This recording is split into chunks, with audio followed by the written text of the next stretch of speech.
And we are live. Hello there, to anyone who watches this now or watches after the fact. I'm joined with one of my dear friends, Efree, which this was actually his idea to talk about the Dirty Harry franchise, which is definitely a pleasant experience because it's one of the few franchises that I do like every single one. There's not many franchises of that nature. But yes, once again, after a long while, Efree is back here, and welcome back. Thank Um, you, man. Thank you for having me back, man. Wow, it's been a long time. Hi, everybody, in the chat and such. Yeah. Oh man, but so I guess I don't know how we're gonna start this. You want to go into the well, how history did of you Reddit? first find Dirty Harry? Like your first movie that you saw, how did you first see it? Okay, I saw it. Ironically enough, because since I live in the big city out in New York, I had a little more than a couple of Oh, channels. I saw is it, that me? and no, I had about let's see, it was regular TV. So you had WPIX channel 11. Of course, you had some cable channels, TBS, TNT. Sometimes they would air on cable, like HBO. Majority of the time, Cinemax before it became Skinemax back in the 80s. So I saw it, and it was Dirty Harry, and I loved it. I loved it. It moved at a great pace. It was one of my favorite Clint Eastwood characters and whatnot.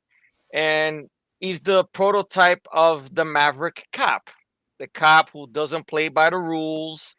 He's a new type. He's a different type of cop that is designed to deal with criminals on their own terms. Because, like a wise man once said in an interview, you know, if you're dealing with a maniac and you're a cop playing by the rules, he can go out of bounds anytime he wants. And he's gonna get you. But now, if you get a cop that's willing to play with these criminals and these maniacs on their terms, by their rules and their games, then that's the way you got to get the job done and such. But I mean, it's one of the best. One of the best. I mean, Clint Eastwood. I think before this, he was doing westerns and whatnot, especially TV, Rawhide, and he had gotten some movie success with the Sergio Leone Man with No Name trilogy and such. And he was trying to do contemporary movies at this point in time. Like before this, he had worked with the director on Coogan's Bluff, Don Siegel. Coogan's Bluff's okay. It's okay. I would say the Dirty Harry films are better. But that was the first time I discovered Dirty Harry on TV and on cable. How about you? What was the first time you saw it? I want to say the first one I saw, I think just snippets on cable. And it might have been the first film snippets on cable, and then eventually I think the first one I fully saw might have been Magnum Force, and then learning about what this franchise is, went back and watched them in order and enjoyed each one. Real quick, like I don't have the best internet, so if I do freeze, every to feel free to talk. I'll be back in like 10 seconds, just as a heads up, just in case. Okay, no problem. Okay, So, so for people in the chat, don't freak out. yeah, okay. I But don't freak out. Like where Matt went? Like what's that? but Okay. I didn't get to see these as a kid. It was probably when I was in my 20s when I finally found out about these films. Because the Clint Eastwood films I grew up with would be In the Line of Fire, The Rookie. Those two in particular were the Clint Eastwood films I grew up with the most as a kid. But in my 20s, I found out about these, and I didn't enjoy them ever since. They're all pretty solid, um, and they're different enough that it doesn't feel like they're repeating the same thing over and over again either. Mm-hmm. Yeah, exactly. I mean, it's just the whole idea, especially on the time period that Dirty Harry came out. I mean, just a cop that, because with the time period during the, what was it, late 60s, early 70s, the public was not crazy about police and whatnot. And here goes a movie about a cop who's making his own rules within the limit and doing everything he can to get the bad guys and such. And it becomes a big box office hit. Of course, Clint Eastwood's a legend, like Ice Cube says. And you Yes. can keep going. I'm just putting these up for Yeah, the yeah. people to Exactly. read. Yeah. But So It changed a lot and such. And what the impact of Dirty Harry. Yes. Yeah. Some of them were on HBO, of course. Some of them were on, you know. Yeah. Matter of fact, guys, I do have on my possession the Dirty Harry films. I have these are the ones that they were individual. The first one, of course, I just got done revisiting this one along with the first Dirty Harry. This one's my favorite, The Enforcer. And of course, the one that Eastwood got to direct, Sudden Impact, when he coined his famous line, "Make my day." And of course, the very underrated, the Deadpool, not the Marvel movie, but the actual the Deadpool and such. And I might have bought these, I believe, from FYE. If anyone remembers FYE from way back in the day and such and everything. But good films nonetheless, classics and such. All right. I guess we start off with the first one. The original Dirty Harry came out in 1971, directed by Don Cheadle, where the general plot is Harry having to deal with this sniper, played by Andrew Robinson, who will later be in Hellraiser and, of course, Cobra and many other films. And partnered up with Rennie Santoni, who also would partner with Stallone and Cobra. Mm-hmm. You had John Vernon as the superior. The mayor, yeah. Yeah. Yeah. They have a And popular John Vernon who going to be in Animal House. And of course, I always remember him from a film I grew up with, Savage Streets, as the principal. Go fucking iceberg! Just out of nowhere that time. It was John Vernon. Plus, he would be in Killer Clouds of Outer Space, many other movies. We will go on to work with Eastwood again, I think, on Outlaw, Josie Wales, decent Western, and whatnot.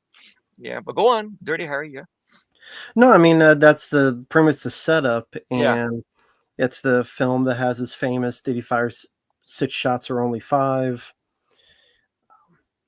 It's a good introduction to the character. You do get the explanation as to why he's named Dirty Harry, because he Yeah. gets all the dirty jobs. Yeah. How do you feel as an introduction to the franchise, to the character of Harry? How do you think it stands up to the test of time? I think it's a pretty good introduction to this guy because this is a different type of cop. Because before Dirty Harry, you can't think of a cop like this. Somebody might mention Steve McQueen as Bullet, but I don't think I ever seen Bullet all the way through, so I can't make any comments on Bullet or Steve McQueen. May he rest in peace. Don't get me wrong, but I thought it was a good introduction. Like the great scene where he can't even enjoy a damn hot dog, his own lunch. He notices there's a robbery happening. He tells the guy who's serving him the food to call it in. He's just cool, just eating. Look, just sit back till the cavalry shows up. And of course, the alarm goes off. What's his reaction? Oh shit! With the food that's still in his mouth, chewing and such. And then he fires on the guys. One of the guys happened to be a guy who would show up a lot in these films, playing different characters, Albert Popwell, which I think was Eastwood's buddy. I think he also had a small part in Coogan's Bluff as well. I got to know. And then just fires the gun on him, which is empty. Son of a bitch.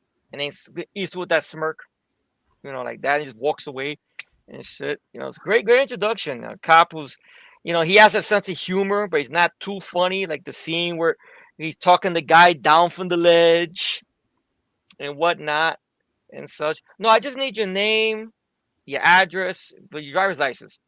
What do you want that for? Well, I'm telling you, it's gonna be a mess down there. You're 20 floors up. When you fall down, there's not gonna be nothing left.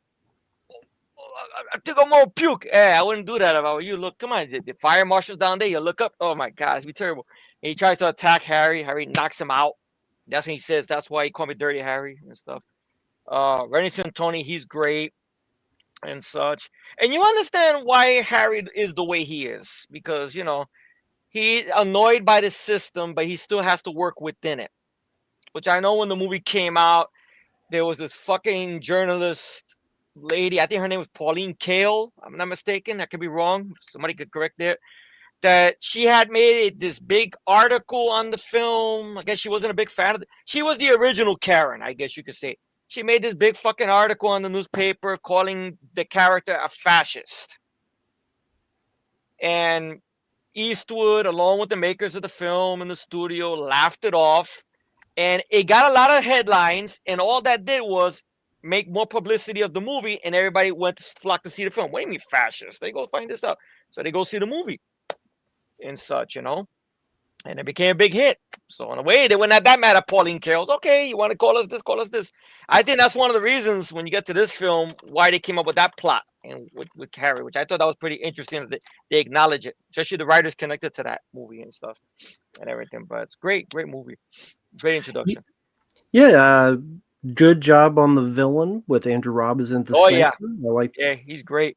They definitely take a few nods from the Zodiac Killer with the Yeah, letters, yeah, and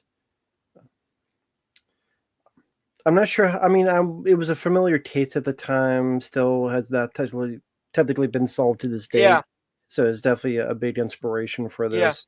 Because I think the guy that inspired Dirty Harry sort of looked a little bit like Eastwood, at least because he wear ties and wear the sweaters, like the stuff you see Dirty Harry wear. He would wear the same type of clothes and such like that. I've never seen the film that David Fincher did on it. I heard it was decent though. I heard it's a long one though. It's like 3 hours or something. Or Yeah, it's pretty boring. Oh really? Oh, okay, I'll Yeah, stay away from it then. it's a lot of people talking Oh boy. and kind of. I don't know. I mean, I wouldn't say I hate it, but I never rewatched the film. It's too damn What? long and slow. It's too long. Just too long. Oh god. I know someone's gonna say that's what she said. I know. It's too long. But definitely a lot of good writing in each of these films. One of my favorite exchanges is when Eastwood's explaining about when this adult male is chasing this female with intent. I shoot the bastard. That's my policy. And they go, well, what do you mean by intent? And it's like, well, when a naked man's chasing a woman through the dark alley with a butcher knife and a hard on, he's not collected for the Red Cross. Yeah. Is that saying like Eastwood brings a charm to him and such, without making it too silly? Like he has the right demeanor to it and such. Yeah, it's that deadpan delivery. That's what it is. He's classic with it. He knows how to bring that in there, and such. He really And does. this, as well as James Bond, were definitely an influence for Arnold. Yeah, because I think the documentary that's on, I think on one of the discs or something, Yeah. Arnold is interviewed along with many other people. So I gotta believe. I think Eastwood was a big influence on Arnold. I think along with Sean Connery's Bond and such. Yeah, Exactly. I'm all broken up about that man's rights. Yeah. You trying to kill you? Like when he shoots the sniper with a Scorpio. I love that scene. You boom. In Afghanistan, Andy Ryerson really did that flip and everything. But you're trying to kill me. If I did, your brains be splattered all over the. Now where's the girl? I have rights. I have this. And I know that's the controversial thing. He steps on the guy's injury, the leg, but he's on a clock. He's trying to save a girl's life and shit. So he's trying to save the girl's life. So step on that motherfucker's leg all you need to. That's it. Plus he beat his ass up before. So payback's a bitch, Exactly. Exactly. Yeah. And everything. But what I also enjoy about each of these films, for the most part, is while you do have the central focus, you do have the central story, the film does stop from time to time to have these, I don't want to say random, is that he is a cop still. He is on the job still. So there's always these little excursions that technically don't have anything to do with the plot, but they're still not only make the film have more action, more excitement, but it's more like in a day of a life of this guy a little bit. You see what he has to deal with and shit, and everything. Yeah, but go on. Yeah, sorry. No, exactly. We'll get to Madden Force in a bit, or the Enforcer at the beginning where he drives the car through the window. Mm-hmm. And I did each one, and the Deadpool, he's being chased by those bad guys, and these little excursions where he's being hunted down in the midst of this killer plot, which we'll get to later. Exactly. And I like that there's these little subplots, these little side missions. Yeah, exactly. The day in the life of Harry Callahan. That's it. And I always liked the way the cinematography is, which is crazy because all these movies got beautiful, especially these weird shots. Like when the movie starts, you see the camera panning in from the clouds, coming down, and then in the end of the movie, it's panning back up and stuff like that. Very good shots. Almost like God's looking in on Harry Callahan, see what he's up to today. Like It's very good. The city of San Francisco and everything. And Dirty Harry was a massive hit, and it deserved to be a hit. I mean, and the balls it had, like, I mean, you have a kid and children in jeopardy at a school bus. You have He kills a boy. he kills a kid off camera, of course. Um, he tries to shoot two people who I believe are supposed to be homosexuals. Um, he tried to shoot a priest, and the man's just a psychopath. He needs to be stopped, and Harry's doing whatever he can, the best that he can, to stop the guy. But fortunately, sometimes his superiors are giving him shit about it and whatnot and such and everything. Should have shot the guys with the dip. Maybe he'd be more successful. What happened? I say he should try to shoot the D guys with his dick. He would have been more successful. Yeah. He used the wrong gun. Yeah. That's probably what happened. Gun. Yeah. And plus, he did it in broad daylight too. Of course, the helicopter's gonna spot his ass and shit. Look at that blonde guy with the sniper rifle. He wants the fuck away. That's it. Yeah. Now, like you said, it was a big hit, and is Some there some inspirations I mentioned is the score. Lilo Schifrin. Yeah. Yeah. Lilo Schifrin. I think the only time he didn't come back was for The Enforcer, which is a shame. He was greatly missed in The Enforcer, but great score. Great. Lilo Schifrin. I think he would go on to do score for another cop show that came out in the 70s, which was in a way sort of inspired by Dirty Harry, in a way, Starsky and Hutch, because Lilo Schifrin, I think, did music for that, I believe, at least maybe for the early seasons and such. Because I've revisited some shows from the 70s and whatnot in recent years. So you see a little bit of influence. Of course, T.J. Hooker being influenced as well and such. Of course, the TV series Hunter. That's very Dirty Harry-esque, especially if you look at the first two seasons that were more action-driven and stuff and everything. But, it really opened a lot of doors to the new type of cop or like Stallone would say, Bruce Springsteen with a badge. But that's kind of making it a little more bigger and such and everything. But I guess we'll get into those a little bit later if you want. But I guess we'll get to the movies, the inspiration. So unless you want to do it now, it's up to you and everything. Well, I mean, with Dirty Harry, the first one, good solid start. And then that was 71. Yep. So a few years later, after success, we had Magnum Force, which is my favorite. Yeah. Would it be yours as well? Well, The Enforcer is your favorite. The Enforcer is my favorite. When I used to watch this back in the day, I used to always have issues with pacing. But revisiting it just now, the pacing didn't bother me now for some reason. I don't know why. Maybe I was more into the story or whatnot. But plus, I really miss seeing this type of cop, which I know we'll get to that later on and such. But it's still a good movie. It's probably a little low on the list. I mean, if I size them up, this would be number 1. This would be number 2. Let's see. This would be number 3, 4, and then maybe Magnum. Okay, maybe I'll put it this way. I'll put Magnum Force at number 4, and then number 5, I'll put Deadpool and whatnot. But still a good movie. There is no bad Dirty Harry film, in my humble opinion. I mean, I know some people pick on maybe Enforcer a little bit because they say it's a little too silly, but I'll get to that later on. But Magnum Force is great. I mean, it has a great opening theme. It's the another thing I forgot to mention on Dirty Harry, the way the movie starts up with the Inspector San Francisco badge and all the cops that have been killed in a line of duty. I thought that was an interesting way to start a movie like this. Yeah. And then this one, of course, I mean, the Magnum Force, of course, starts off with just his Magnum and with a voiceover of, him giving those iconic lines. And so then, I mean, great way to start your movie and such. Yeah, this one was always my personal favorite for a number of reasons. For me, it's my favorite plot of all of them.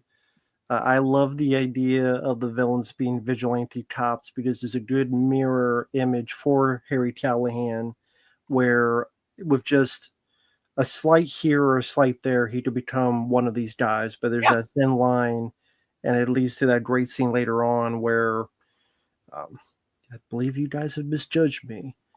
And like throughout the film, with different little conversations, you do understand why he is different from them. Number one, these are vigilante cops killing pimps, killing people who they feel have escaped the law. A little bit like that Michael Douglas film, The Star Chamber. Yeah, which ironically Again, enough has one of the stars of the Star Chamber, Hal Holbrook, in the film and such. yeah, Ironically enough, yeah, exactly. yeah, So while these killings are happening, Harry, of course, is looking into it with his new partner, Felton Perry, who was yeah, in RoboCop yeah. with Miguel Johnson, Ferrer. Johnson, yeah, Yeah. exactly. He does good as the partner and such. Yeah, So as time goes on and they look into it, again, there's these little conversations where, yeah, I don't like the system until they build something better. I got to do what I got to do. yeah, Or, well, you know what? Okay, you say you want to do it this or that for these people. Well, when does this stop? Do you shoot the guy because his dog pissed in your yard? Do you yeah, shoot the guy for jaywalking? Like, where does it stop? yeah, exactly. And it leaves for interesting conversations. And again, like you were saying with the first film, there was a lot of upheaval. There was a lot Yeah, of controversy about the this cop, fascist. Yeah, how much of a vigilante he is. yeah, So to answer it, though, this is the true bad way of the vigilante cops because yeah, they kill another cop and instead of fessing up, they cover it up, and you yeah, realize, well, they're no better because you're willing to sacrifice an innocent person to save your ass. yeah, How does that make you better than the villains, the bad guys? yeah. And it You doesn't. be So you're becoming what exactly what the you're becoming the monster that you're killing. That's what it is. You're becoming what you're killing. In other words, you hunt the dragon, you become the dragon. You hunt the creature, you become the creature. And you hunt the criminal, you become the criminal. That type of old saying. I don't know if you ever heard that saying before, like that. yeah, So that's it. That's the interesting premise. I got to give credit to the writing by these guys who, of course, John Milius and Michael Cimino. They wrote a good script, and I gotta believe they did this on purpose, probably to, even though they were not too mad at Pauline Kael, because thanks to her big mouth and her article, maybe you want to see the movie more, so it made the movie bigger and such. But okay, she thinks he's a fascist. We're gonna let's test that theory. Let's put him against a situation where you see real vigilantism and how he deals with that. So that's then this way it shows you who Dirty Harry is. You guys misjudged me. That's it, That's it. Or the ever popular line, man's got to know his limitations. yeah, which is my personal favorite line in Yeah, the whole franchise. That's the yeah, line I always think of. yeah, I've used that many times throughout the years, even throughout movie reviews. Man's got to know his limitations. That yeah, always stuck out with me ever yeah, since I first saw it. yeah, yeah. Exactly. And plus, interesting faces there. You have Suzanne Summers, who will go on to be in Three's Company. You get to see her topless. She's one of the people that get killed by the vigilante cops. You have David Soul, who will go on to be in Starsky and Hutch. He's one of your vigilante cops. Tim Matheson, early role before Animal House. He's one of the cops. Robert Urich, who I think he's actually the host of one of the documentaries that's on the disc before he passed away. He will go on to be on the TV series SWAT, the original one, and he will go on to be on that 80s TV series for ABC, Spencer for Hire, I believe, and Yep. such. Good actor, greatly missed. He's in the film as well and such. So interesting. This is directed by Ted Post. I will go on a limb and say this is his best fucking film because Ted Post's track record isn't the best. He directed the sequel to Planet of the Apes, Beneath the Planet of the Apes, which didn't age the best for me because it's a very downbeat movie. I appreciate the fact that it was dark for what it had to be at the time, but if you watch that on its own, it's like, eh. So Ted Post did that film, this film, and sadly, the very forgettable Chuck Norris flick, which I know Chuck Norris was proud of, called, what was it, Good Guys Wear Black, which that's Oh very yeah. boring. That's Chuck Norris trying to do a political thriller, which is not the best. The only one good scene in that movie is when Chuck Norris kicks through the windshield, which you see him do that in one of the episodes of Walker, Texas Ranger years later and such. But this is Ted Post's best film. I would say the director's best film. I will say that. But it's well done, well made, and Albert Popwell pops up here again as a pimp, ironically enough, and everything. You got to get his friend in there. Why not? Help him out. Come on. Yep, one of the victims of the vigilante Yeah, exactly. squad. The one who tries to bribe the cop, which is a bad idea. Exactly. But I mean, like you said, I do like the opening with the gun. Someone mentioned, Civil Wings mentioned how there was a video game called Lethal Enforcers, which they actually took that Mm-hmm. the same opening from this to Yeah. use in the video game, which is cool. I know, sadly, that shitty movie Cop Shop stole the music from the opening of Mm, this film. For that film, that's a piece of shit. I hated that film. I think you ranted on that piece of yeah, shit. I Cop wasn't a Shop. fan of it either. Yeah. Wasn't for me. Yeah. Hell no. But Yeah. yeah, it does have that theme is my favorite theme in the It is. franchise. A lot of good lines of dialogue. Well, nothing wrong with shooting as long as the right people get shot. Exactly. Yeah, we're not Alec Baldwin. Yeah. Exactly. But Yeah. also, like in the first film, like in the others, there'll be these little side missions he goes on, which is very nice, whether it be the store sequence with Felton Perry and Clint Eastwood is hiding and he shoots the bad guys there while following them within the store. Or the airport. Where he's once Yep, again he can't even enjoy lunch. Once again, he's being interrupted by eating a burger. He does say, "Hey, you guys need my assistance?" He pretends to be a pilot. may I Excuse make me, a sir. suggestion? Yeah, yeah, yeah. And then he comes in there. Excuse me, sir, but do you know how to fly this plane? No, never had a lesson. He hits the brakes, punches the guy, gets into a shootout. I like when he yells at the one guy, "Sit down!" The guy sits down. He shoots him through the wall. Everything. It's fun stuff, Harry's on the job, It's not just he's taking care of this case and nothing else happening. He's taking care of business, Exactly. Oh, absolutely. And once again, like a lot of Harry's partners, there's a bit of a bad luck. Rennie Santoni was hurt, but didn't get killed. Here, Felton Perry, not so much. Yeah. With a bit of a bomb there. In the mailbox. That's fucked up. You can't even check your mail. That's fucked up. Mhm. I do like the scene where I got a laugh out of the scene where he's trying to take the bomb out of the mailbox and you got this nosy neighbor with the glasses who's bothering him and whatnot. A bomb? Yeah, it's a bomb. You see, if you would have let me longer, we all would have been stuck to the wall. Here, would you like to hold it? No. It's okay. It's okay. Sure, you want to hold it? And it like that, May goes over there and all the shit happens. I remember the ending used to bug me a little bit because he doesn't have his 44, but he still kicks ass. Yeah. He still kicks ass. Like he runs over one fucking guy with the car. He beats up Hal Holbrook a little bit. On a side note, I know something weird about this. For some reason, because this movie is an earlier film of Hal Holbrook, the way Hal Holbrook talks and looks, he looks a little bit like Michael Douglas, ironically enough. I don't know what it is, man. His voice. I always thought he reminded me a little bit of a young Michael Douglas. Granted, Michael Douglas was doing stuff around this time period, but he sort of looked like almost Michael Douglas. Maybe the way he talks with the voice and everything. I know he shows up on one of the features, which was pretty funny. It was nice to see Hal Holbrook there. What are they gonna have on TV next week? Tits and ass, or something like that. Some random thing he says, or guns and ass. He has a whole lecture about violence on TV or something or whatever and such. But he reminded me of Michael Douglas for some reason, which I know Rock Love, he would work with Michael Douglas years later in the Star Trek, which I know that deals with vigilantism as well and such. But yeah, very fun finale. Does do a judo chop on someone, just chopping them. Yeah, I do agree with what someone says. One thing that does bug me is one of the last guys, he just falls to the water. Yeah. I'm like, how did he die again? By the fall, I guess. I guess. By the fall. Mean, maybe if you had done it where, I don't know,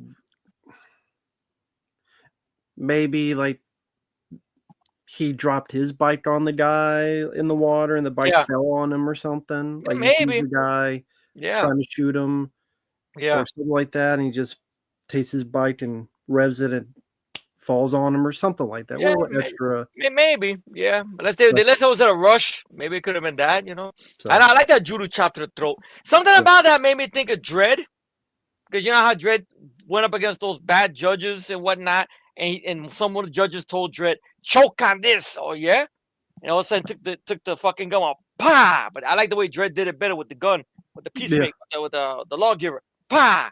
Choke on that, and fuck them up more. It's almost a similar thing, maybe because I know Dredd was inspired by, of course, Dirty Harry. I know that's something that the author of the 2000 AD book mentioned, that Judge Dredd was inspired by Eastwood, Of course. Dirty Harry, of course. Once again, a maverick cop, stoic, especially the chin, I guess, the way he looks in the books, whatever, and such. And of course, what Carl Urban would do with him years later, and such.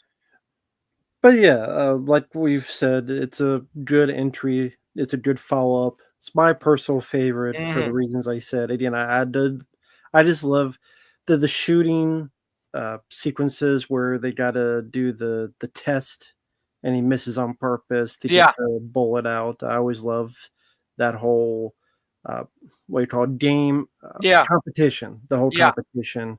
Another good scene there, and another good. I believe it was a hit as well. yeah. Continued the success. Eastwood was doing other projects, but this is definitely a big part for Warner Brothers.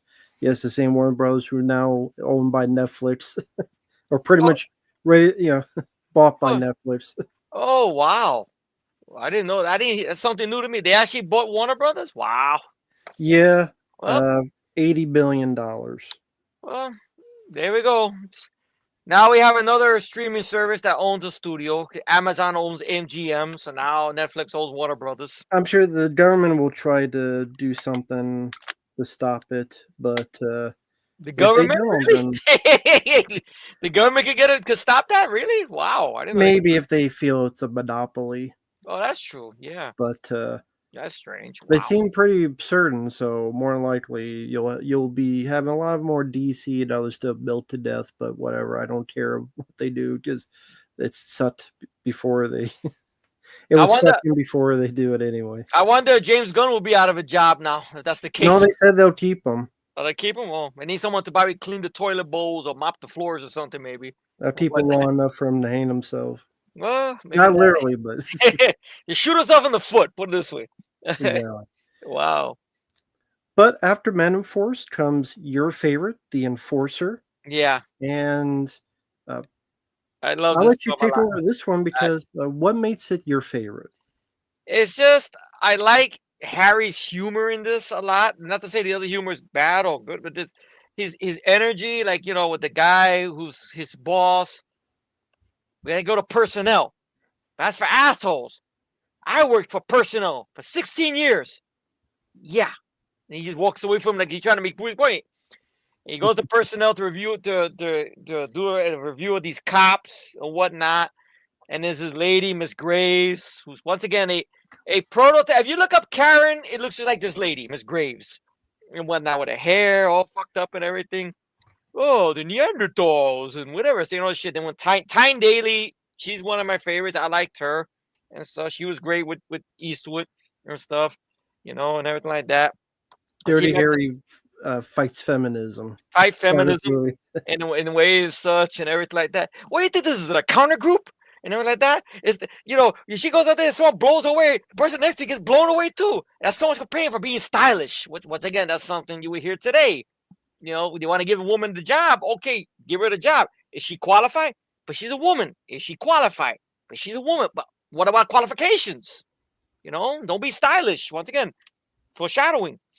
And then he mentions the thing about okay, if I'm going down the street and Miss Graves there tries to proposition me to put on a show with a Shetland pony, and the way the actress responds, it almost like she wants to laugh when she's trying to, Mr. Callahan, because she and everything, which I found that funny.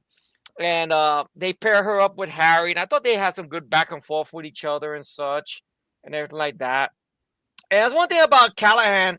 He's not hateful to having a partner. It's just he knows his track record isn't the best and such. Yeah, that's what it is. Like what happened to Rennie Santoni, what happened to Fulton Perry, now this lady, which ultimately what happens to her. I mean, sadly, what happens to Albert Popwell in the next film? Goodness.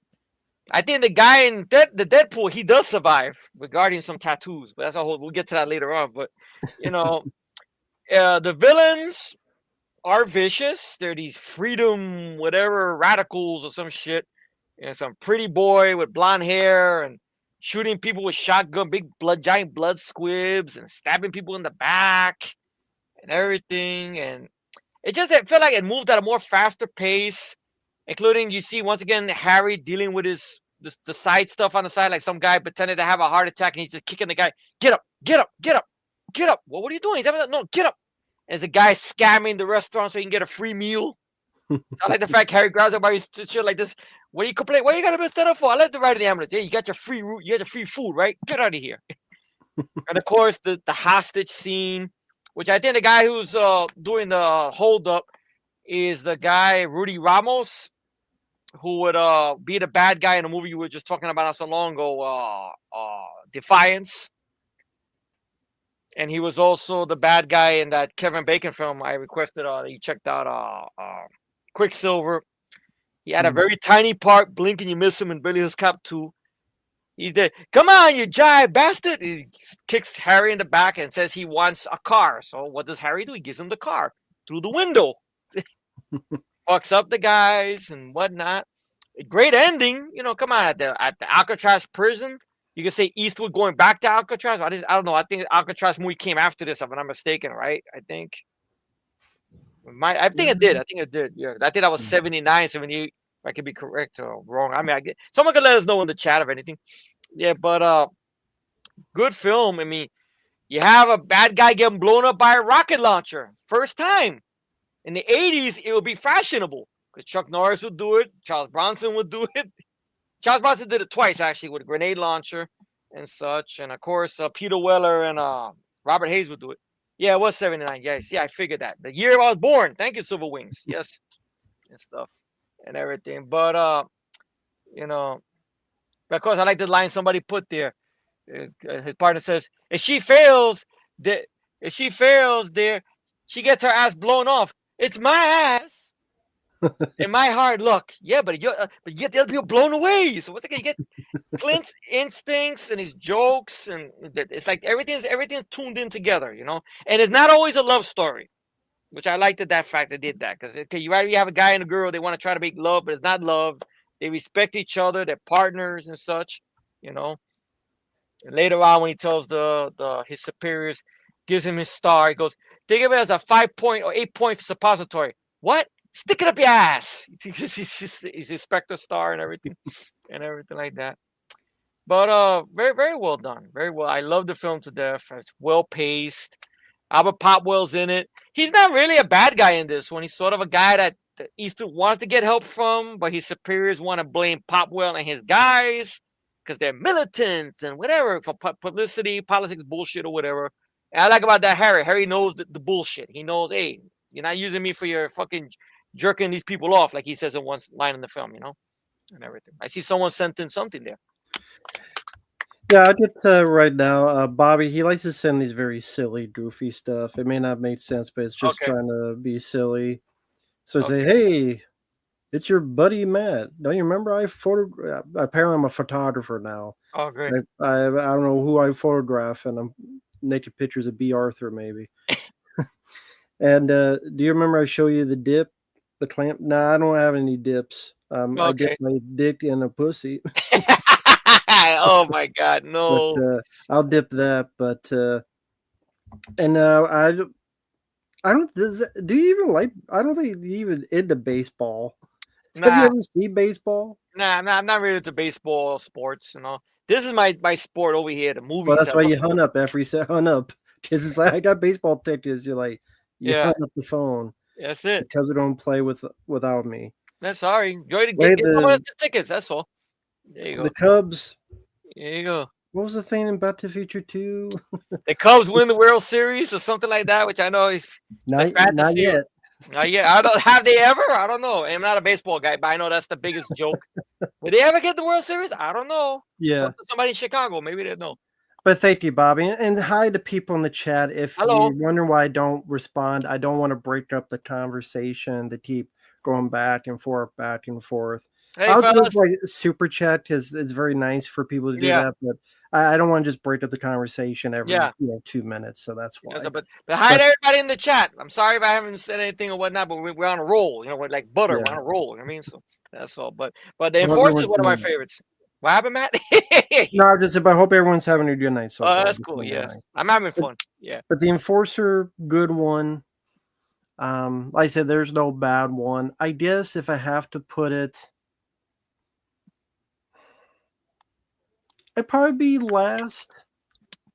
Because it'd probably be Man and Force, Deadpool. Do I like Sudden Impact more? Or do I like Dirty Harry more?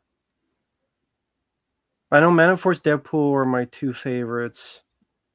Because I do like the Enforcer. I do wish the villains had more development. yeah, Because like the vigilante cops, I found a bit more yeah. interesting type. Andrew Robinson and has a little bit more development. I like the serial killer aspect and the film aspect and the Deadpool more. Hmm. Um, they're like terrorists, but they're almost out like hippies. It's like Hippie terrorists. hippie There you go. terrorists, Hippie hippie terrorists. do, Hippie dudes. hippie dippy do. Yeah. And I know Scooby the Gang. director of this one was James Fargo, who I think worked with Eastwood before, and I know he would go on to do a very underrated Chuck Norris flick that we both enjoyed, Forced Vengeance. Ah, yes. Because one of the henchmen who's with our villain and whatnot is I forgot the actor's name. He was one of the main villains in Forced Vengeance. I recognize the character. I probably know him a character name from Forced Vengeance. Romandi. There's Romandi there. There's Romandi. I'm gonna have to do it myself. That's it. We try to fight Chuck Norris with the staff, and Chuck Norris breaks the staff and fucks him up and whatnot and everything. Underrated film, Forced Vengeance. Now, of course, after that, once again, these films did well for Warner Brothers. Yeah, You had a few years, I believe. This is the first of the '80s, I believe, yeah, right? yeah. Sudden Impact, Sudden him Impact. finally directing. Yeah. Now I think at that time period, Eastwood he had directed a few films. I think between Warner Brothers and maybe Universal. 'Cause I think Outlaw. Nah, I think was it? Oh no, it was High Plains Drifter. I think was Universal and such. And I know Joe Kidd was Universal, and then I think Coogan Brothers. So he was back and forth between those two studios for some reason. But I know Warner Brothers. He was more their go-to guy, and I guess he might have had a thing worked out with them since these movies were his bread and butter. They would say, "Okay, we'll let you direct the film and whatnot, but." Can you give us a Dirty Harry film by any chance? So it's like he had to do one for them and then they give him one. Do one for them and give him one. Which that would be the deal he would get throughout the 80s. Nowadays, they give him the keys. Here, direct what you want to direct and that's it, and whatnot. But back in this time period, he had to like play that game with them and such and everything. Because some of the films he directed away from Dirty Harry were not big hits and such. Even though I know there was one that came out a little bit after this film that he directed, which is still one of my favorites of his, Heartbreak Ridge. I love Heartbreak Ridge.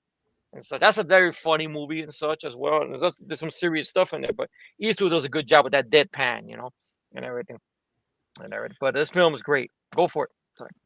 Yeah, this one is pretty much if Dirty Harry faced a vigilante, if they faced a Death Wish type, Yeah, pretty much. a female Charles Bronson type, pretty Yeah, much. yeah. Because Sandra Locke, who Hmm. was with Eastwood, Yeah, was with him in a lot of movies, yeah. Every Which Way But Loose, and The Gauntlet, and this one, of course. I love Josie Wales. Yeah. Now it's a bit weird because they definitely had a bit of a weird falling out, Oh yeah. Yeah. and from the Yeah. stories you hear, it seems like Eastwood maybe gave her a bit of a raw deal. Yeah. So Yeah, I mean, sad. I mean, sad but true. I mean, so there's a guy I saw an interview with who's a biographer for a Clint Eastwood biographer. He gave a lot of interesting backstory about this whole thing with Sandra Locke and him, and how she lied her age to get into the business. She married a guy who I guess was in the closet or gay or whatnot, and she wasn't legitimately divorced from the guy, but she was with Eastwood. And there's no time when Eastwood was stepping out a lot, hence why all these kids he's got and such. And she wanted to get into the movies, so she started doing movies here and there. She was in the original Willard and such. And it just seems like I guess there was a deal because originally I think this story was something she wanted to do on her own, and he was Mm. gonna produce it, I think. But something must have happened in the final hour. I guess he lied to her, or something happened, or the script got taken, retuned, and it became part of a Dirty Harry movie and such. So some deals were made, studios got involved, there was lawsuits. In the end of the day, it didn't turn out too good for Sandra Locke. I'm sure Eastwood, I know that according to the biographer, that when he talked to Eastwood about it, Eastwood doesn't seem he doesn't look back fondly on how he handled that. He's an older man now. I'm sure maybe back in his days he looked back like maybe I shouldn't have done that because he sort of blacklisted her and such and everything and everything like that. But she does a good job for what she has to do in the film. I'll probably say it's one of her best roles and such. I've seen her in and such. Interesting premise. Vigilante woman who's shooting guys in the dick and in between the eyes. So, that's it. You can't stop.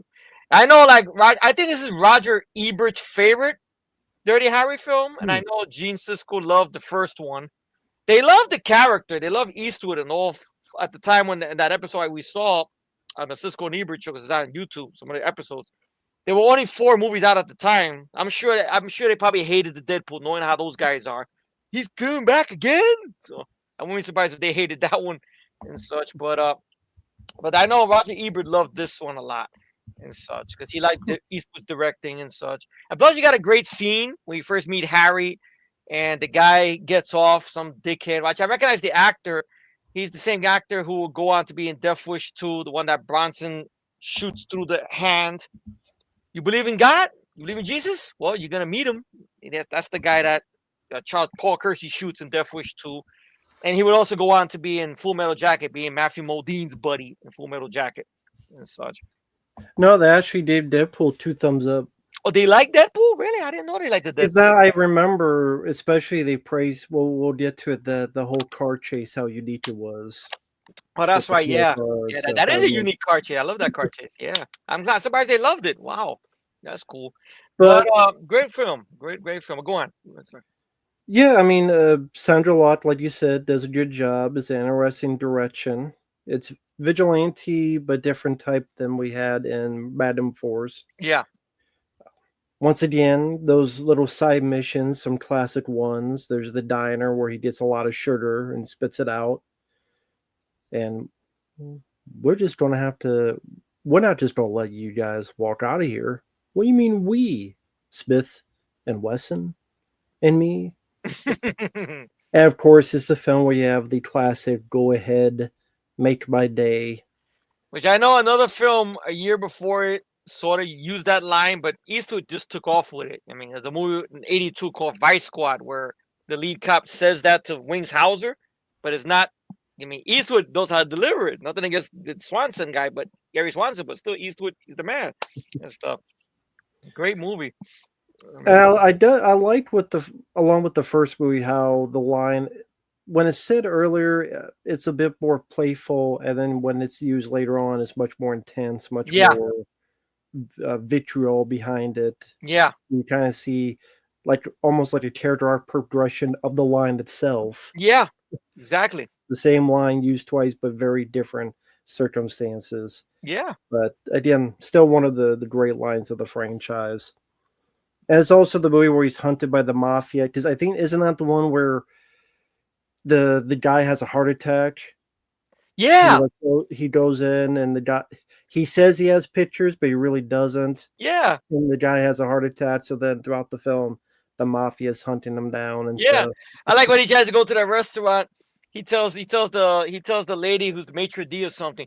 Yeah, I think you should call an ambulance because these 2 guys are about to have some multiple contusions, and he says something more or less like that. And the guys just look at him like, "What the fuck? He really threatening us to beat us up and shit." But it's fun little scene in there. He's fucking with this mafia guy, gives the guy a heart attack, and of course there was no pictures there. It was just to fuck with him because that's the way Dirty Harry has his methods, and such, and everything.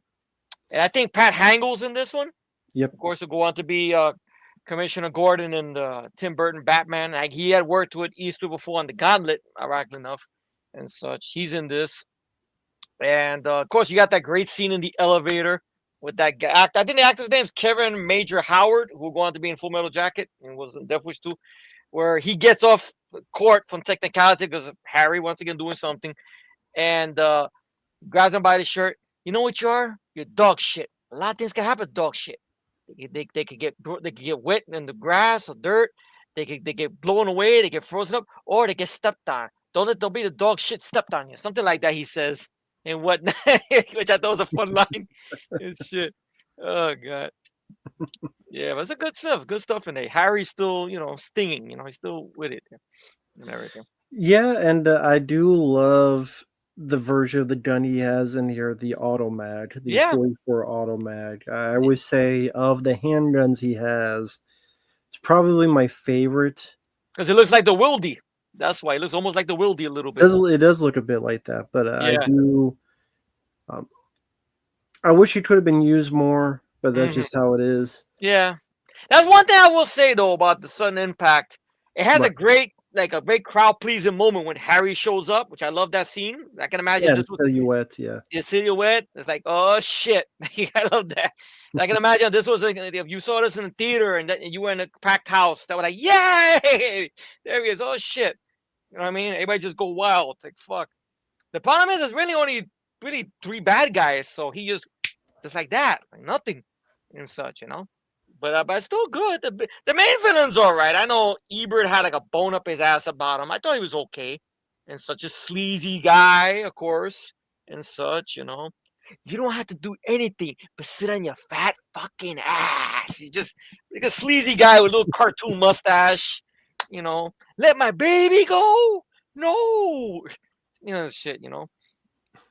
Kind of a defunct Joe Spinell, as I would call him. Before like that and stuff and everything.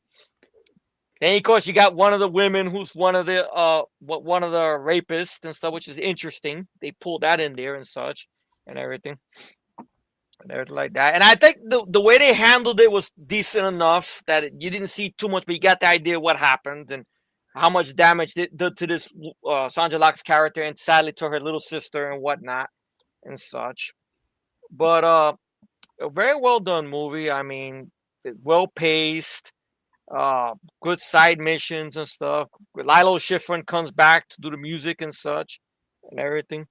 Great camera shots with the camera once again coming in from the clouds, seeing what the word, and then comes right back out again once again. That's the motif for all five of these fucking films. They all have that thing with the camera and such and everything.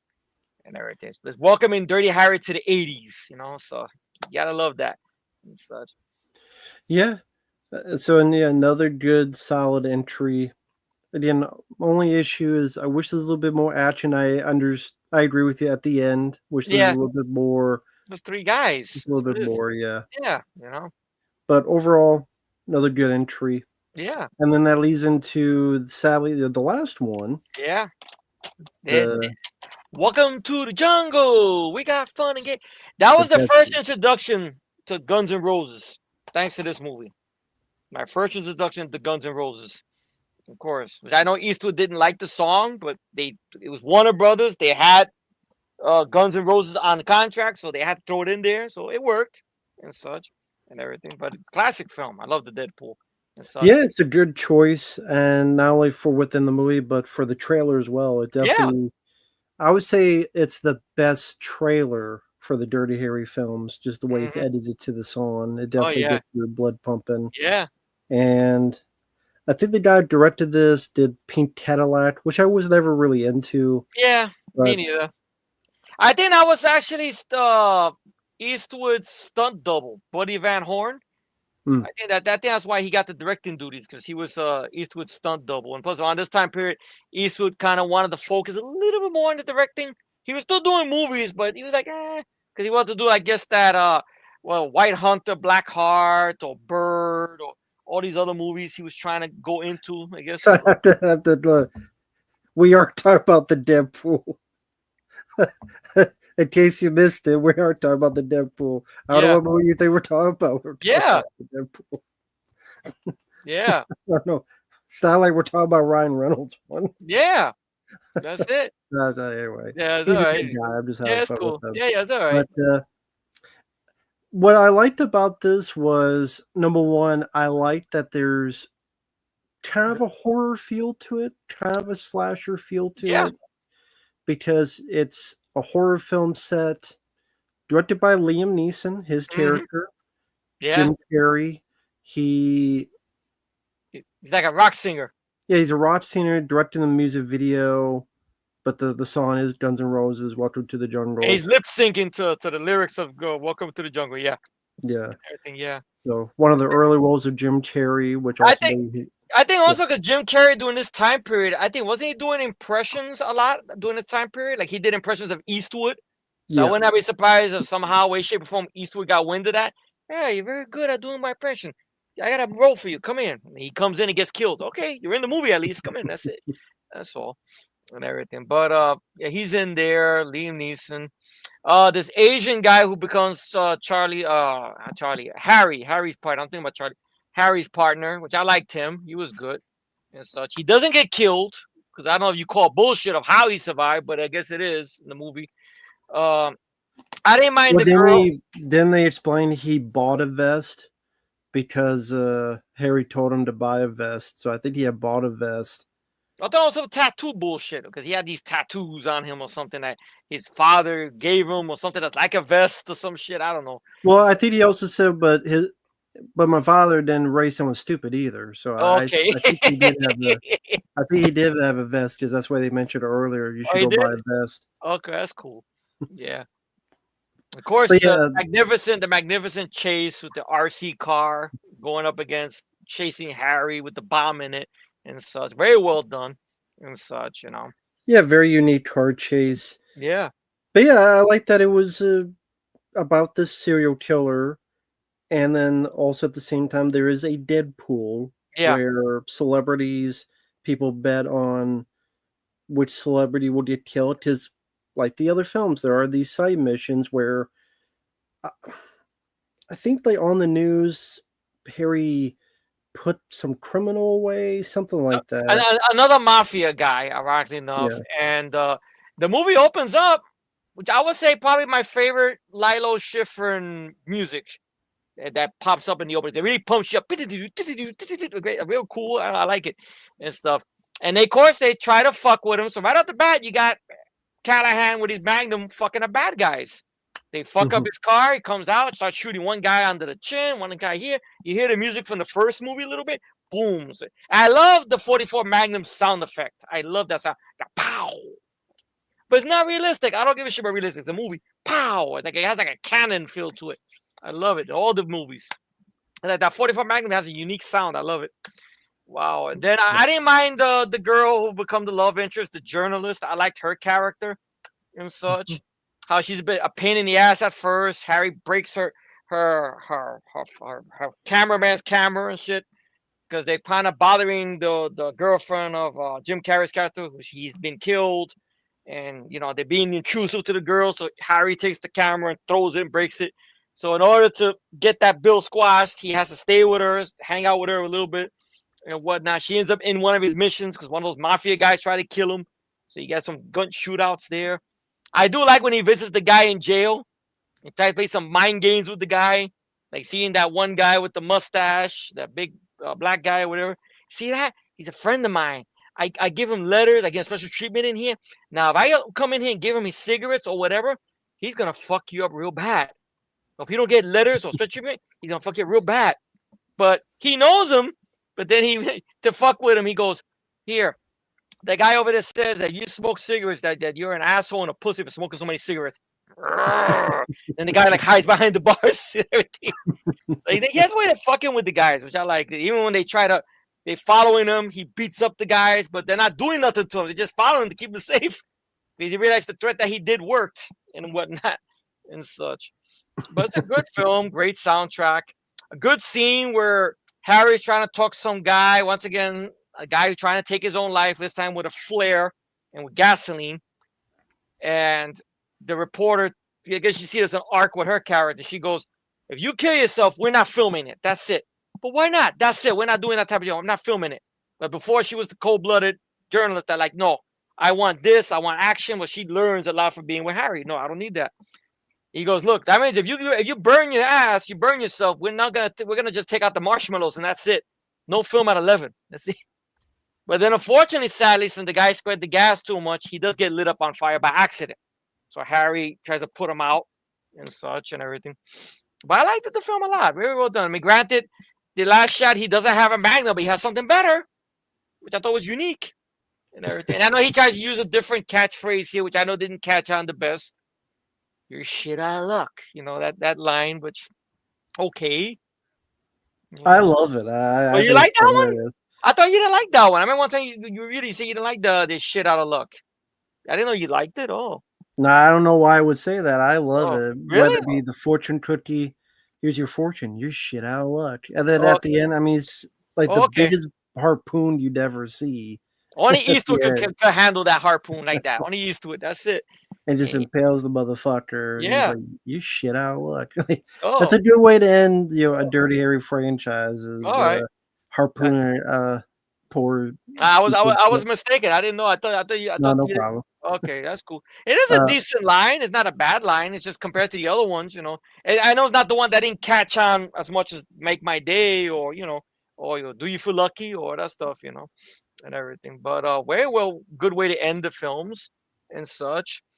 And I know, I guess since now we done with the films, technically, I guess we could talk about the movies that were like Dirty Harry esque or characters, Maverick cops that if it wasn't for Dirty Harry, we wouldn't have these characters.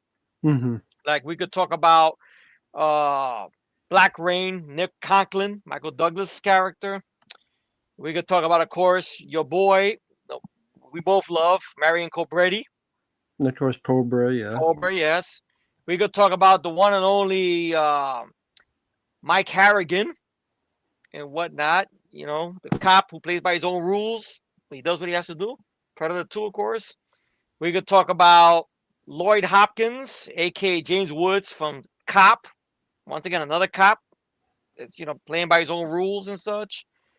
Jerry Beck, Don Johnson, Dead Bang. The list goes on. Of course, in the 90s, we had Thomas Ian Griffin's character in Excessive Force. That's very Dirty Harry-esque and Mhm. such. And of course, I can't forget. I mean, got to give some props, at least some roses to him. At least at this movie, Above the Law, Nico Toscani. Once again, that cop with an attitude, doesn't follow rules with superior, but does his own shit and whatnot. So many other cops, I mean, and whatnot for that helped inspire. And of course, on TV, Rick Hunter, TV show Hunter, and such. You want to see T.J. Hooker in a way, sort of. William Shatner, a little bit, and such. Of course, Starsky and Hutch, and whatnot. It changed the cop genre. I know people will say Dirty Harry really changes. I think on the documentary, Shane Black is interviewed, and we both know who Shane Black will go on to create. Riggs, of course, Of course. exactly. We're sick. Exactly. So many other Maverick cops on screen, all thanks to this one man. Oh, of course, I can't forget Judge Dredd himself, who was inspired by Dirty Harry Of and such. course. Yeah, you got to put him in there as well. So, yeah, and such. Yeah. But I also know that never played, but there was a Nintendo game for this. And Really? there was talks of another video game being made with Clint Eastwood's voice and face. Sadly, for some reason, they never came about. They never went to I remember fruition. I remember hearing about that. Yeah, that we're gonna set it like in the 70s or something.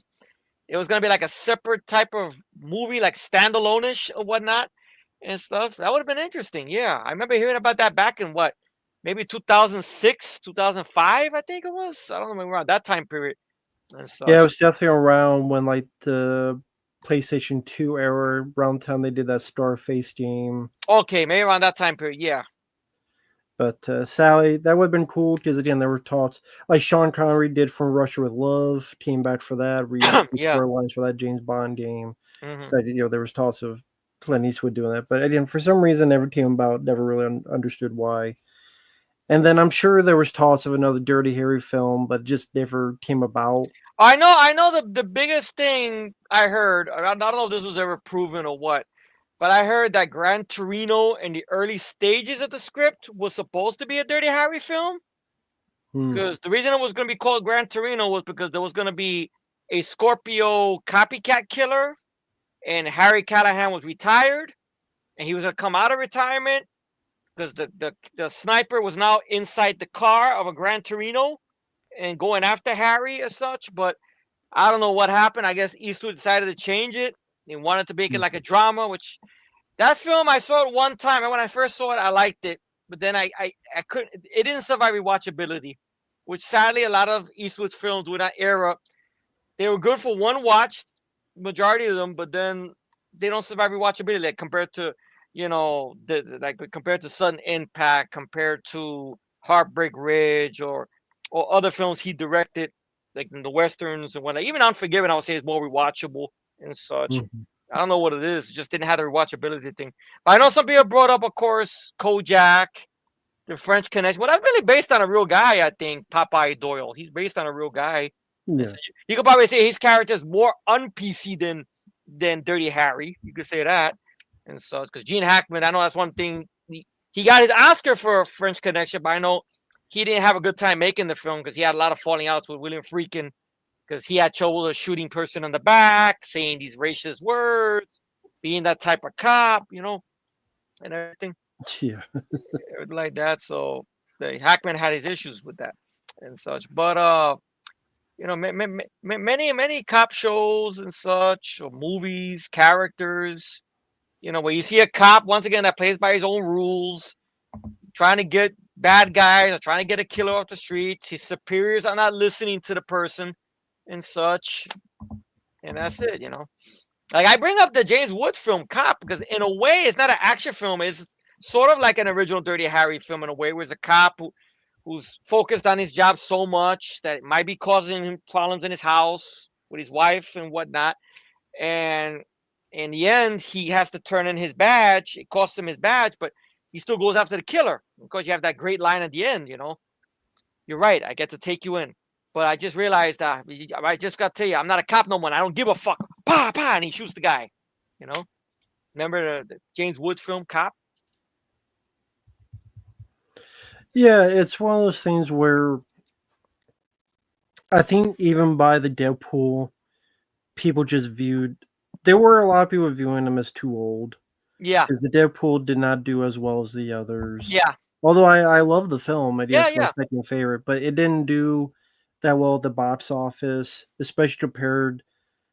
I think it made not even half of what Sudden Impact made. So they just figured it was diminishing returns. They figured it was a bit too old, kind of like when Roger Moore did A View to a Kill. Yeah. Although I like Deadpool a lot more than View to a Kill. Yeah. Yeah. Me too. But I mean, I guess I would kind of say unofficially the last Dirty Harry film would be The Rookie. Yeah, in a way.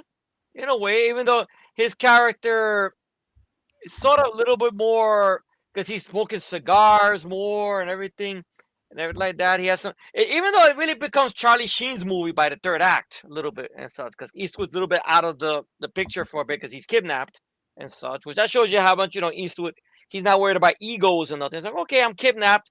Now he has the film. And Charlie Sheen does a wonderful job in that film, The Rookie, and such, plus good stunts and everything like that.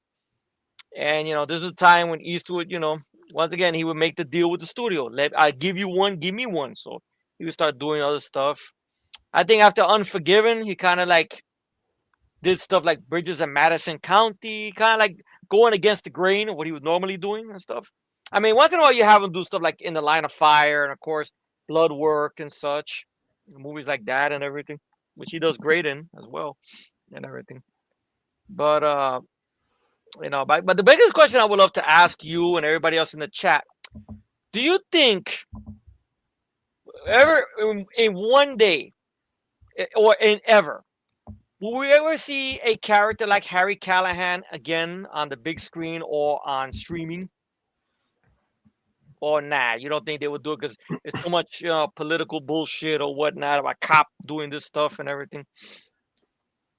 Well, I mean, they still do action films. But with a cop that's playing by his own rules to get the bad guys, it's not really reading people their rights or even going to please police, because That's one thing about these films. You never hear Harry yell, "Freeze, police!" He goes, "Halt!" And that's it. When you see Magnum, he's a cop. That's it. But I know some people, some PC police people, pick on that and shit. But go on. Sorry to interrupt you. Yeah, I think we will. I think nowadays there's a lot of people that are against the woke shit. Mm-hmm. Um, I mean, in theaters, I mean, not much of any of those type of action films go to theaters Yeah. of any type, unless it's a superhero. If they do, it's going to go to streaming. Yeah. Especially now that like Warner Brothers get bought by Netflix. I know they say they'll put movies in theaters, but not for long because they don't Yeah. want you to watch it on Netflix more so than Yeah. in the More theater. likely. Yeah. I mean, it'll be streaming. I mean, to be honest, action films of any type of that won't be in theaters. It's just again with the way theaters are, the way theaters are dwindling, the way people are less and less going to it. Okay, but I'm talking more like about character-wise, like a maverick cop, especially a Caucasian maverick cop who's like Harry Callahan. Because do you think we would still see that a character like Callahan, like Cobra, like James Woods' character, or I even mentioned this Keanu Reeves' character from Street Kings, because he's a cop that's bouncing back and forth, but he's playing by his own rules to get the bad guy in a sense.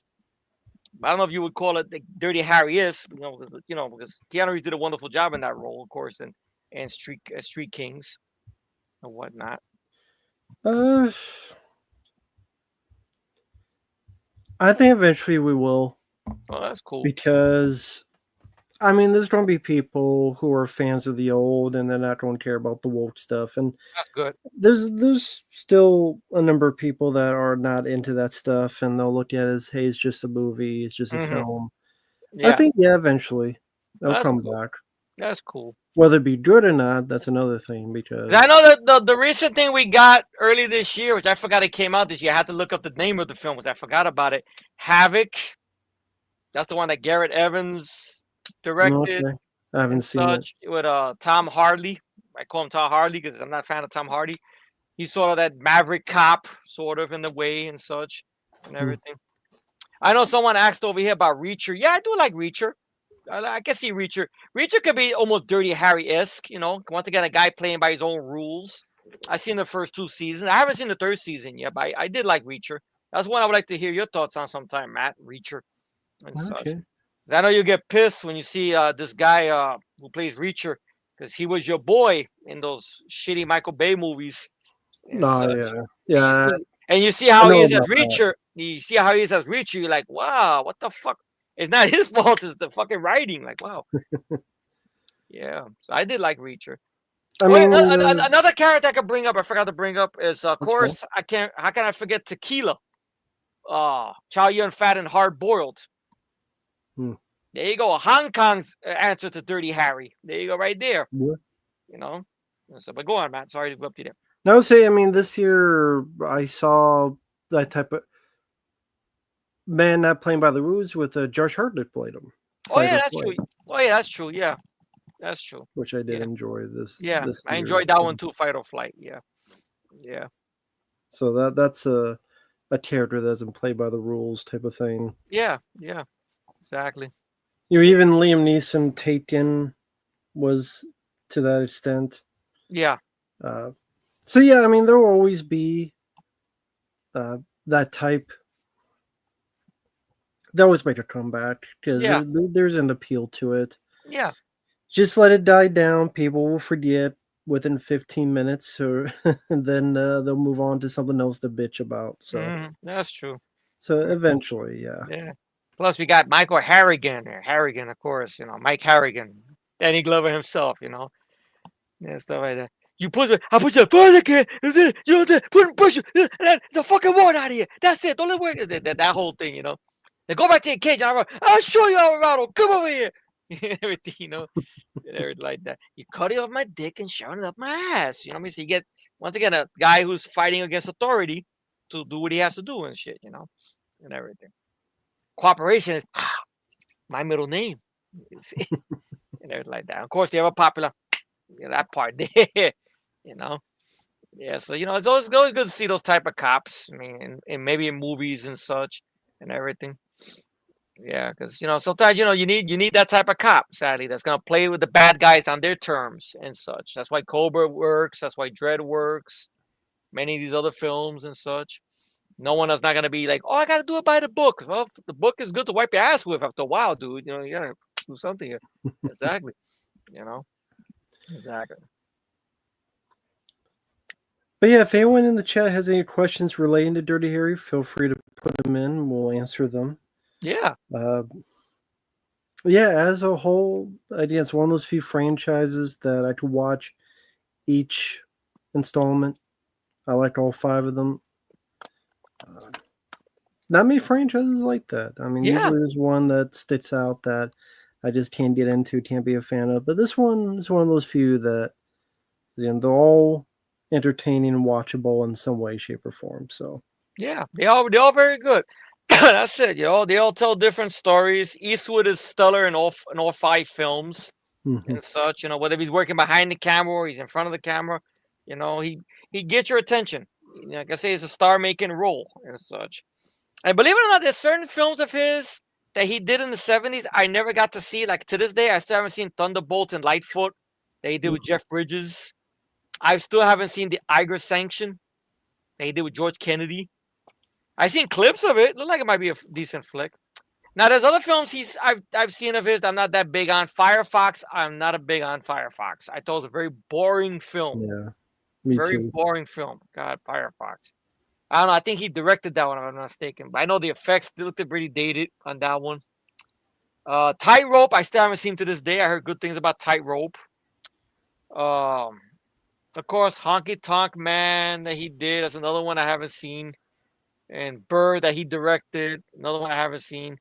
White Hunter, Black Heart, that's another one he did I haven't seen, and such. Bridges in Madison County, I don't know, that'd be my movie to be honest, but exactly, I mean, and such. But what are your thoughts about that? Did you ever hear that story about Gran Torino? The early stages of it was supposed to be Dirty Harry. I heard it was false. Oh, really? Oh, okay.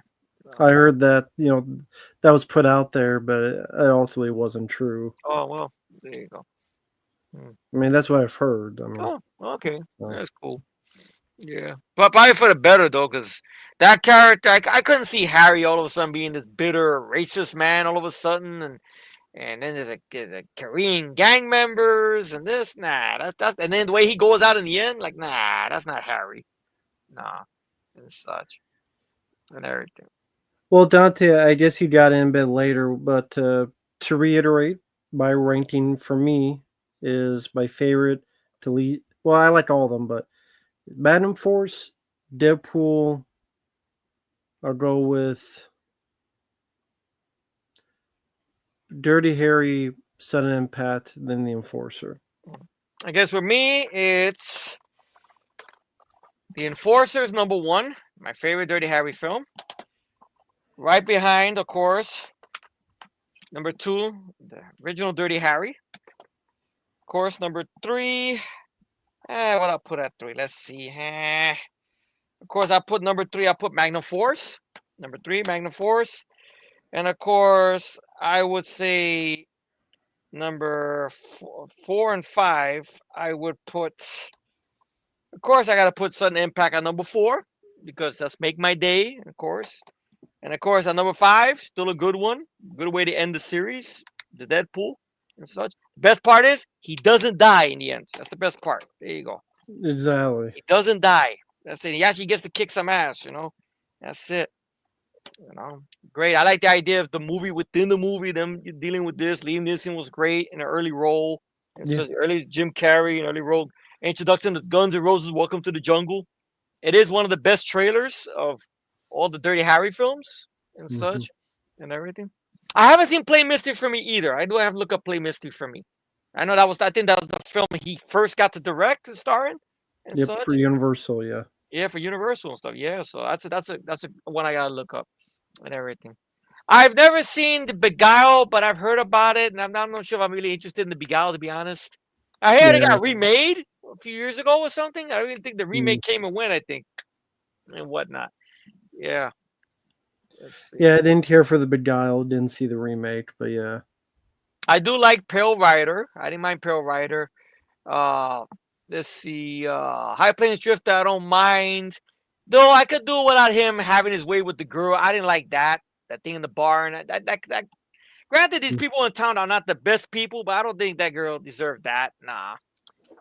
And such. I do like the scene where he has one lady he keeps in his room as collateral so nobody tries to kill him. And the lady thinks he's gonna do something to her, but he doesn't do it. So he plays a mind game with her and such. He goes, "Lady, don't flatter yourself." What do you mean, don't flatter myself? Yeah, don't flatter yourself. Look, I'm tired. I'm dizzy. Just go over there and lay down over there. Leave me alone. Why are you? And then, of course, they end up stripping. That's it. But not in a forceful way, but just stripping. I guess the mind fuck game he played with her, like trying to say, don't flatter yourself," trying to say that she's ugly or something, and everything. They're like that. So I liked that. Joe Kidd, I remember not minding. That's the one he did with Robert Duvall. I think it's the only film he ever got to do with Robert Duvall, I think, and such. I remember not minding Joe Kidd and such. Heartbreak Ridge is one of my favorite ones he's directed. Pink Cadillac, I couldn't get into. I love Every Which Way But Loose and Any Which Way You Can. If I got the titles right? Yep. Yeah, I love those films a lot. And Yeah, such. those are fun.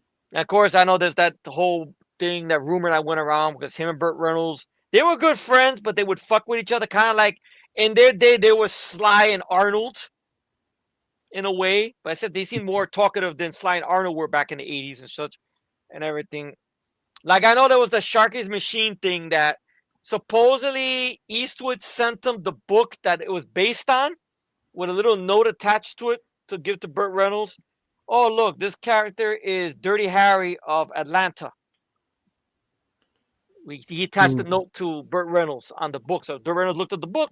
He liked it. So he wanted to direct a film, and he directed a crime police cop drama based on that book or whatever. Which I remember thinking was okay. Interesting. Burt Reynolds trying to, do something different and such. Yeah. But yeah, that's pretty much it for Dirty Harry. I can't think of anything else. We'd be repeating ourselves. Yeah. Uh, I guess we could talk about a little bit of the ripoffs if you want. I mean, like I guess Cobra and some of the other ones and such. I know Cobra's probably the more noticeable one because you have Rennie Santoni, you have Andrew Robinson. That's a cop once again by his own rules. The superiors don't listen to him. Has a very unique weapon, a very unique, bravado image and such. He's going up against a killer, but it's not just one killer; it's an army of killers because it's Stallone. Got to be an army of killers. Mm-hmm. He has a very unique machine gun, which you never see in movies ever again, and whatnot. Great music, of course. Yeah, I mean, I love Cobra. Love it to this day. Mm-hmm. And I mean, I've talked about Cobra many times on the channel. For those interested, I have multiple reviews of it. So definitely feel free to look those videos up. Mm-hmm. But yeah, I mean, it's definitely a big influence for the history of action films. Like you said, a lot of films owe their tip to the hat to Dirty Harry and the character. So even TV shows. Yeah, even the TV shows back in those days, like Starsky and Hutch and Hunter and T.J. Hooker and whatnot. We're going. Sorry. No, exactly. So, like I said, I don't know what else to say. I mean, we pretty much went through all the Dirty Harry movies. Wow. That's pretty much it. So, I guess nobody has anything to add in the chat. Nobody wants to say anything in the chat. Okay, Action Jackson. That's another one you could say. That's true. That's a cop that has a problem with his superiors, and he's dangerous because that's why they don't give him a gun. So Action Jackson, rest in peace, Carl Weathers, of course. Mm-hmm. Action Jackson. Low Down Dirty Shame, a little bit. I don't know about Low Down Dirty Shame. He's more like a private investigator, sort of. In a way, Low Down Dirty Shame. You know what that is? That's a Fred Williamson film done right, if you think about it. Because once again, the character that he plays, that Keith Ivory plays in that movie, is what Fred Williamson was doing in the 80s with these ones that he's directing and or he does in Italy or whatnot. You know, a guy who used to be a cop, he's a private eye, he's this, he's that. But there in that movie, there's unintentional funny stuff, but in Low Down Leadership, there's really funny stuff and stuff. I mean, we mentioned Seagal. I mean, Alfred Justice. Well, that's the cop with the attitude, but you don't see him really arguing with his superiors too much compared to Above the Law and such Mhm. and everything. And Kurt Russell. Well, once again, he probably falls in that same realm as Keanu Reeves in Street Kings in a way, which I think, ironically enough, both of those films got the same writers to it, I believe, and such and everything. Yeah. Yeah, Dark Blue I saw in the theater. It's okay.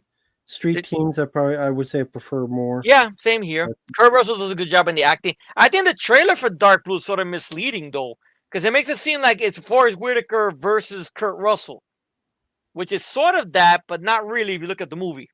Mm. You know, it's very strange, you know, and everything. Well, I mean, Cobra is what I saw before Dirty Harry Dippy. So, being a big Stallone fan, Cobra, growing up with it more, it did become more my favorite. But Mm-hmm. so yeah, Cobra I like more, but I like the Dirty Harry films as well. I Yeah. do not have the 4K set. I don't know if there's any new features on it. But how are the features on the Dirty Harry films you have? Oh, I think there's the first. So I remember you had that box set a long time ago, which Yeah. I know that's out of print. I think I don't know that's around anymore. And so, but I know the first movie has a 2 disc with a documentary and such. I think that documentary in this one, The Long Shadow of Dirty Harry, exclusive examination of legacy of Dirty Harry. I think that might be the one that Robert Urich, I think, is hosting. That Yeah. Arnold is interviewed, Shane Black is interviewed. I think Hal Holbrook is interviewed and such. There's a commentary track, but once again, a biographer and such. I don't know if that's the same biographer that was on the podcast I saw or whatnot. And of course, the Magnum Force, there's a commentary with John Milius, but you know how John Milius is in interviews. Every time you listen to him, you think of Walter from Big Lebowski, because that's who he was based on. So every time I hear John Milius talk, you know, I start laughing. I think about John Goodman. This is when you fucking stranger ass. I'm waiting for John Milius to yell that out or something, you know, and stuff. I like the idea that on the back of each thing it shows his famous quote, like this one, of course, and such. I know the Enforcer probably doesn't have much. Well, I got one quote there. You got to pick up her side of the log. And of course, they have a popular "Go ahead, make my day." Mm-hmm. Okay, there's one line that he says, "You want to know you want to play the game. You better know the rules, love." Once again, that's what Eastwood tells Liam Neeson in one scene. Guess they couldn't put shit out of luck in the back of the disc, but and whatnot. But it got some decent features. I mean, I know your box set was cool though, because it had like a nice thing with the badge and everything, the Inspector Star. Which by the time I was looking for it, I don't think I could find it. These are the ones I found back in the day when FYE was still around. I think at the mall and such. Anybody remembers FYE and stuff and everything. Yeah, but Cobra is a big influence, of course. Cobra, and like I said, hard boiled. Once again, you know, Chow Yun Fat as Tequila, a guy who's cop who plays by his own rules, has problems with his superior, to the point the superior has to break off the English, to break off the Chinese to talk to them in English. That's a fucking order. You remember the whole Chinese version of Hard Boiled? That's why the only scene that's in English, where you see the commanding officer at that's a fucking order. Of course, they're very popular. Give a guy a gun, he thinks he's Superman. Give him 2 guns, he thinks he's God. You know. And stuff. So you got Hard Boiled as a classic. You got that there. Of course, Brian Bosworth, I can't forget him, you know, Stone Cold. That's another one you could say is very Dirty Harry like. Once again, the cop with an attitude, plays by his own rules and such and everything. Yeah. I guess I don't know what else to go on. I guess anybody else want to say anything? I guess Steven Seagal admitted he watched Eastwood. So I guess maybe that's how he got influenced to do Above the Law, maybe. And stuff. Okay, he gives credit where credit's due. Yeah. And everything. Yeah, that's not too surprising. Yeah, of course. You know. Hey, think about it. I noticed something about Dirty Harry. He's the first cop we see in front of the camera that's actually doing the scene that you would see many cops doing in other movies or cop shows where they jump on top of a moving vehicle. Because I don't think any cop did that before Dirty Harry. Because Eastwood did it twice. Eastwood did it, of course, in the first Dirty Harry and, of course, Magnum Force. And I think Eastwood is maybe on it, really, granted, to as much as safety he could do it and such. Because, of course, many other cops would do it. Of course, Seagal did it in Above the Law. Not the fucking car! Not the fucking, grabbing the guy in the throat. Right. What do I do? Stop the fucking car! And everything. Yeah. Yeah, so. Anyway. Exactly. Oh, well. Anyways, your show, dude. Whatever you want to do. I'm out of fumes. I don't know what to do. I'm over here sweating bullets here. Okay. Well, I mean, that kind of says it all. We just wanted to talk about Dirty Harry films and the whole franchise. We did that a pretty good time. Oh, cool. So it doesn't have to be over long or such. All right. So since there's not really a lot of questions in the chat, probably just end it here. Thank you guys for joining. Thanks once again to my friend Efree. Thank you, Matt. This is very good. I haven't talked to you in forever. So it was nice to hang out with you and whatnot and such. And thank you all in the chat. Sorry I didn't respond back to everybody. We were on a roll and such. I'm glad you guys enjoyed it and such, and everything. Thank you, Matt, once again. No, thank you. Bit of fun time, went by very quick and fast, and that's how we were able to get through it. I mean, usually when you go through these many films, it takes like 3 hours or so, but that's how quick and on the ball we were. Just boom, boom, boom. Yeah. No I'm surprised how quick it was. Damn, look at that. Wow. But thank you guys for watching. Take care, everyone, and we will see you in the next video. Ciao, guys. Happy holidays. Yep. Bye-bye for now.